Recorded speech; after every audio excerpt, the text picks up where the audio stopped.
કચ્છ ખાતેથી એક મહત્વની ખબર સામે આવી રહી છે। જણાવી દઉં કે કચ્છ ખાતે તમામ દળો સાથે મહત્વની સંકલન યોજવામાં આવી। કચ્છ પર વહીવટીતંત્ર સાથે સશસ્ત્ર દળોનું સંકલન યોજાયું।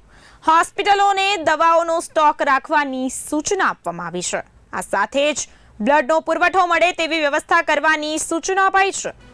સૂચનાના પગલે તંત્ર સંપૂર્ણપણે સજ્જ બન્યું છે। ડરવાની જરૂર નથી, સરકારના સૂત્રો દ્વારા માહિતી આપવામાં આવી છે। પાકિસ્તાની ડ્રોનને રણમાં જ તોડી પાડવામાં આવ્યું। કચ્છ પાટણ બનાસકાંઠા બોર્ડર પર હાઈ એલર્ટ જારી કરવામાં આવ્યું છે। પ્રસિદ્ધ કોટેશ્વર મંદિરને આજથી દર્શન માટે બંધ કરવામાં આવ્યું। આ સાથે જ ત્રિસ્તરીય સુરક્ષા પહેલેથી જ અહીં અમલમાં રાખવામાં આવી છે। કચ્છ પર વહીવટીતંત્ર સાથે તમામ સશસ્ત્ર દળોનું સંકલન યોજાયું। મહત્વની માહિતી કચ્છ ખાતેથી સામે આવી રહી છે। જણાવવા માંગીશ કે તમામ હોસ્પિટલોને દવાઓનો સ્ટોક રાખવાની સૂચના પણ આપવામાં આવી।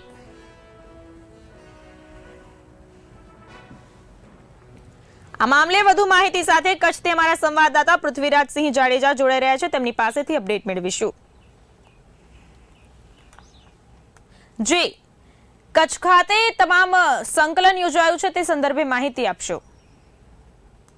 જે ચોક્કસ કહી શકાય સરહદી જિલ્લા કચ્છમાં તમામ સશસ્ત્ર દળ છે તેની બેઠક યોજાઈ છે અને ખાસ કરીને જે યુદ્ધ જેવી સ્થિતિ જ્યારે કચ્છમાં ઉભી થઈ ત્યારે સરહદી જિલ્લો હોવાના કારણે તેને જે સંચાલન છે સમગ્ર સંચાલન કરવાનું છે જે વહીવટી તંત્ર છે તેને ખાસ કરીને સૂચના આપી છે કે તમામ હોસ્પિટલો છે દવાનો પૂરેપૂરો સ્ટોક રાખવામાં આવે અને ખાસ કરીને અત્યારે ભુજની વાત કરવામાં આવે તો ભુજમાં જે લાયન્સ ક્લબ હોસ્પિટલ દ્વારા એક અત્યારે જે છે રક્ત એકત્રિત કરવાનો કેમ્પનો પણ આયોજન કરવામાં આવ્યું છે જેથી કરીને કદાચ જો યુદ્ધ જેવી સ્થિતિ થાય ત્યારે જે રક્તની છે કમી એ જરૂર ન પડે અને ખાસ કરીને અત્યારે જો અત્યારે કચ્છની વાત કરવામાં આવે તો જે રીતની અત્યારે યુદ્ધની સ્થિતિ છે છતાં પણ જે સામાન્ય જીવન જે લોકજીવન છે એ સામાન્ય છે અને ખાસ કરીને સરકાર તરફથી પણ વારંવાર સૂચના આપવામાં આવે છે કોઈ અફવાને પર ધ્યાન ન દેજો જે વહીવટીતંત્ર દ્વારા સૂચના આપવામાં આવે એટલે કે કહી શકાય કે ડરવાની કોઈ જરૂર નથી અને ખાસ કરીને અત્યારે જે જનજીવન છે સામાન્ય છે।